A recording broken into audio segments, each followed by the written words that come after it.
Hello viewers, कैसे हैं आप लोग। सॉरी, मैं बहुत दिनों बाद वीडियोस बना रहा हूँ। थोड़ा बिजी था कहीं, तो इस वजह से वीडियोस बना नहीं पाया। आज का मेरा सब्जेक्ट है पुर्तगाल डी वीज़ा। पुर्तगाल D7 वीज़ा। तो ये एक इंट्रोडक्शन वीडियो है D7 वीज़ा के लिए। तो बहुत से लोगों को पता नहीं है कि D7 वीज़ा है क्या एक्चुअली। तो इसके लिए मैं ये वीडियो बना रहा हूँ ताकि लोगों को पता चले कि पुर्तगाल की D7 वीज़ा क्या है। What is D7 visa. तो शुरू करते हैं कि एक्चुअली में D7 वीज़ा है क्या।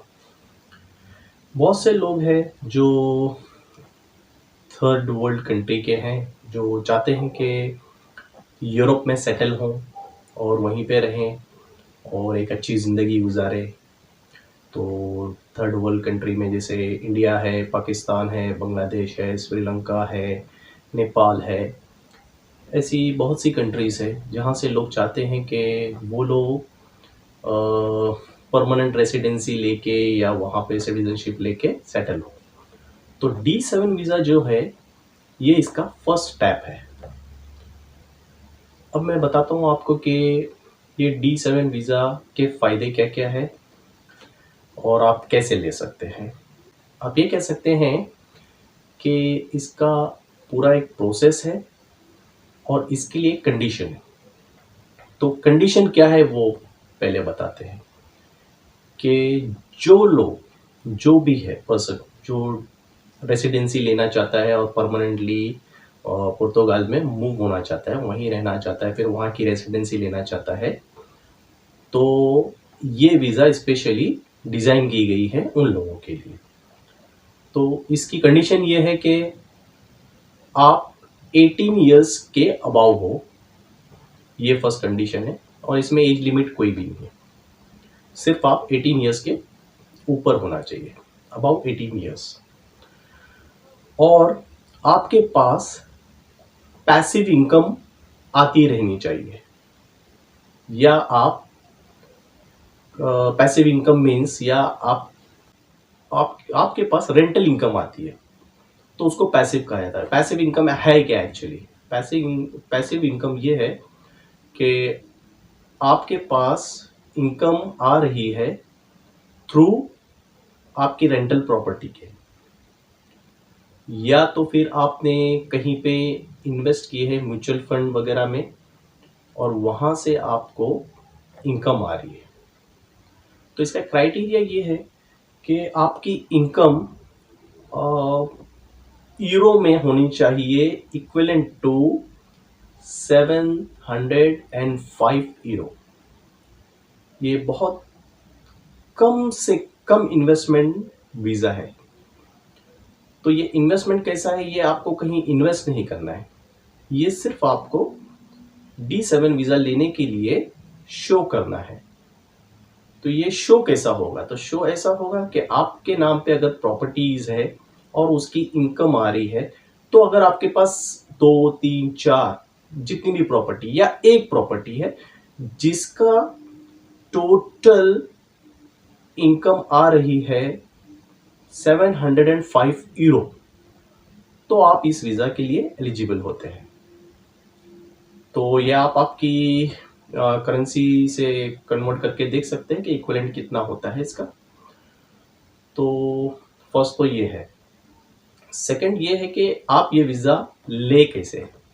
तो इसकी कंडीशन ये है कि आप अपनी होम कंट्री से वीज़ा ले सकते हैं, जो कि आपको इशू की जाएगी होम कंट्री से, पुर्तगाल एम्बेसी से।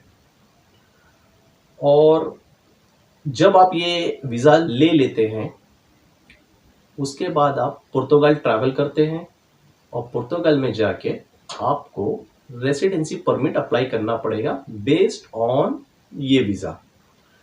तो जब आप वहाँ पहुँच जाते हैं तो उसकी भी कंडीशन है। तो ये तो इंट्रोडक्शन है कि D7 वीज़ा एक्चुअली है क्या।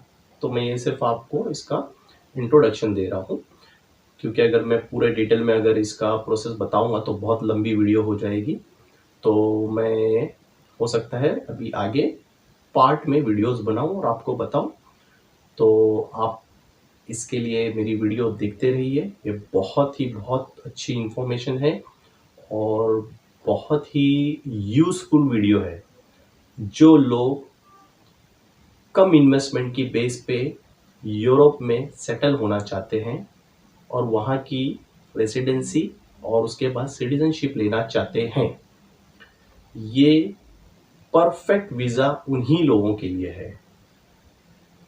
तो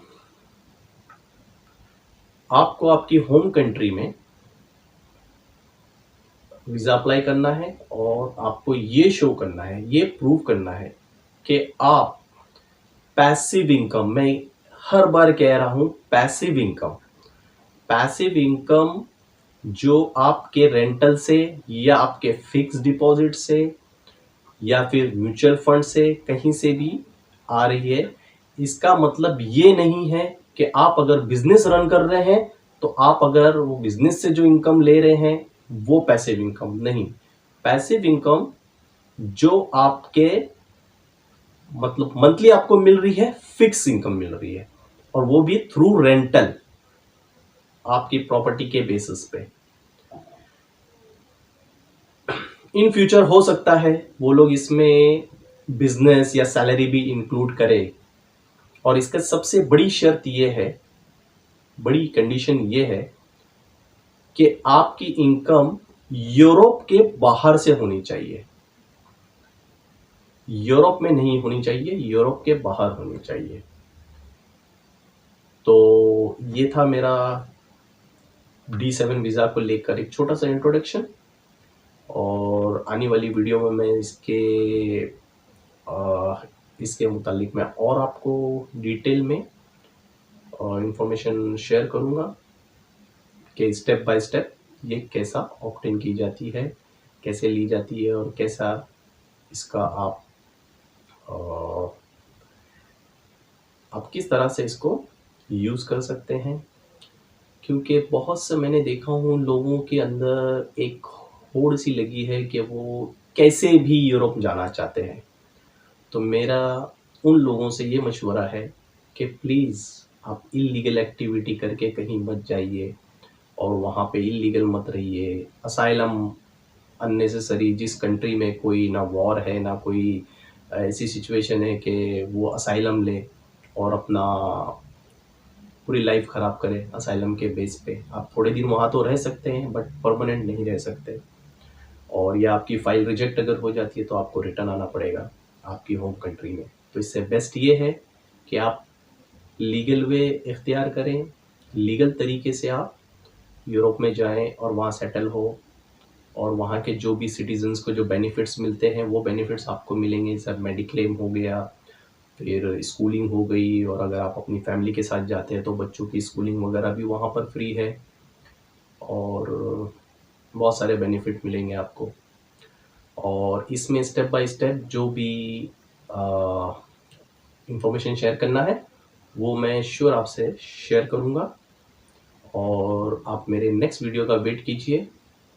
मैं आपको और भी अच्छी इन्फॉर्मेशन इसकी शेयर करूँगा क्योंकि मैंने ऑलरेडी पुर्तगाल एम्बेसी में कांटेक्ट किया हूँ और वहाँ से जितनी भी इंफॉर्मेशन मैं गैदर कर सकता हूँ वो जैसे ही मेरे पास आ जाएगी फिर मैं उसके बेस पे, क्योंकि इंफॉर्मेशन जो भी मैं आपको दूँ ऑथेंटिक होना चाहिए, सही होना चाहिए और आप मिसलीड ना हो, इस वजह से मैं आपको सही और ऑथेंटिक इंफॉर्मेशन ही प्रोवाइड करूँगा।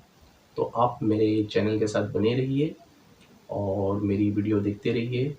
ये तो पार्ट 1 है, मैं पार्ट 2 भी बहुत जल्द अपलोड करूँगा जैसे ही मेरे पास इंफॉर्मेशन आ जाती है। जब तक के लिए बाय, टेक केयर।